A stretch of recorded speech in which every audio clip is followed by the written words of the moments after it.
अस्सलाम वालेकुम dear students. जैसा कि आप लोग जानते हैं कि हम हिस्ट्री का छठा चैप्टर जिसका टाइटल है pastoralist in the modern world पढ़ रहे हैं। ये ऑलमोस्ट हमने कंप्लीट किया, तो अब इसके चंद सब टॉपिक्स रह गए हैं, वो भी हम इंशाल्लाह डिस्कस करेंगे। तो आज हम steps taken by the British government with regard to the nomads and pastoralists ये जानने की कोशिश करेंगे। जैसा कि हम लोग जानते हैं कि ब्रिटिशर्स के आने से हमें यहाँ पे बहुत सारा नुकसान उठाना पड़ा, चाहे वो हमारे नोमैड्स हो, हमारे पास्टरलिस्ट्स हो, हमारे ट्रेडर्स हो, या इवन यहाँ के आम इंसान जो है उनको बड़ा खामियाजा उठाना पड़ा ब्रिटिशर्स का।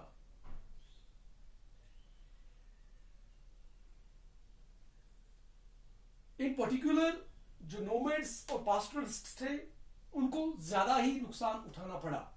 जैसे colonial government enact different laws.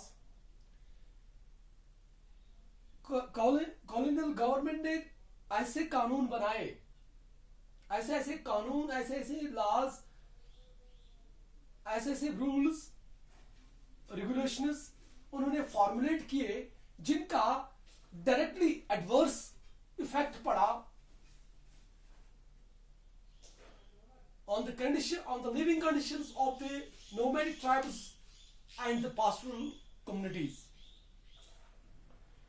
इनके ऊपर तो बिल्कुल डायरेक्टली इसका एडवर्स इफेक्ट पड़ा। जैसे सबसे पहली वाली मिसाल जो है वो यूं है कि कॉलोनियल गवर्नमेंट जो wanted to convert all grazing land into cultivated farms। Colonial government यहां पे जो भी ग्रेजिंग फील्ड्स थे,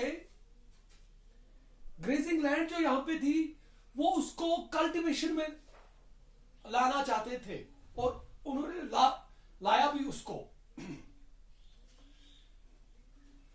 क्यों? क्योंकि उनको कमर्शियल क्रॉप्स की ज्यादा जरूरत थी। अगर वो यहां पे ग्रेजिंग लैंड्स को क्लियर करना चाहते थे, कन्वर्ट करना चाहते थे तो कल्टिवेटेड फार्म्स में, तो उसके पीछे वजह क्या थी?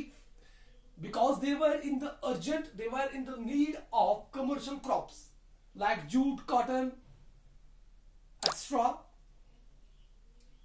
तो इससे उनका क्या होता था? एक तो उनको अपनी जरूरत पूरी हो जाती थी और उस जरूरत पूरी होने के साथ साथ उनका रेवेन्यू जो है ये बढ़ जाता था, उनकी इनकम जो है वो बढ़ जाती थी। फिर दूसरा स्टेप उन्होंने क्या उठाया? The government wanted to protect forested. उन्होंने दूसरा कदम क्या उठाया? उन्होंने जंगलात को बचाने की कोशिश की।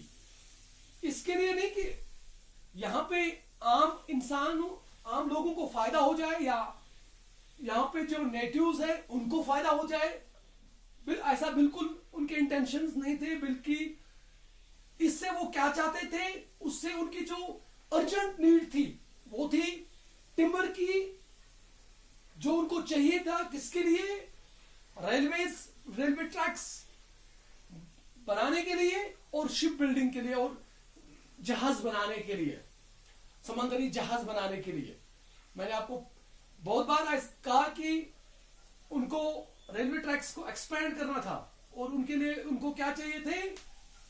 उनको लॉग्स चाहिए थे, तो जो जंगलात से उनको मिलते थे।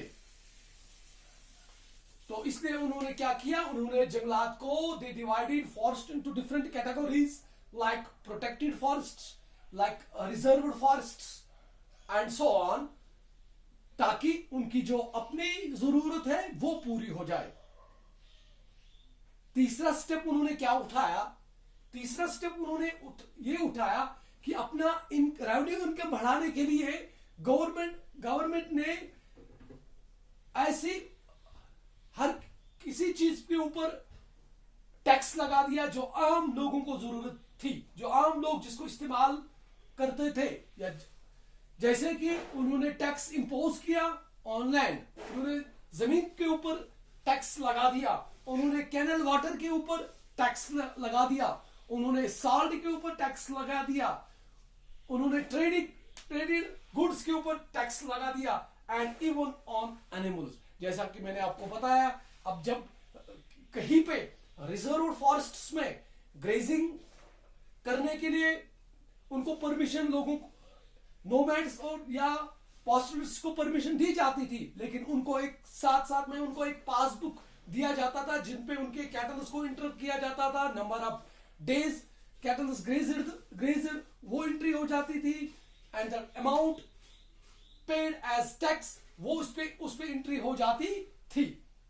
तो इससे हमें ये पता चला कि ब्रिटिशर्स ने आके यहाँ पे हर एक उस चीज पे टैक्स लगा दिया जो यहाँ के नेटिव्स को जरूरत थी, और वो इसके साथ साथ वो नोमैड्स और पास्टोरलिस्ट्स को शक की नजर से देखते थे।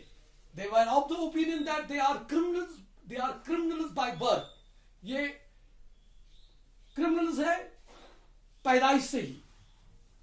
तो ये वो स्टेप्स थे जो ब्रिटिश गवर्नमेंट ने उठाए, किनके खिलाफ? नोमैड्स और पास्टोरलिस्ट्स के खिलाफ। तो इस तरह से ऑलमोस्ट हमारा हिस्ट्री का छठा chapter pastoralists in the modern world complete हुआ। तो अब इसमें थोड़े बहुत वो similarities between the tribal people of India and African वो हमें रह गया है, वो भी हम इंशाल्लाह कंप्लीट करेंगे। तो आज के लिए इतना ही, कल हम इसको फिर से देखेंगे। तब तक के लिए खुदा हाफिज।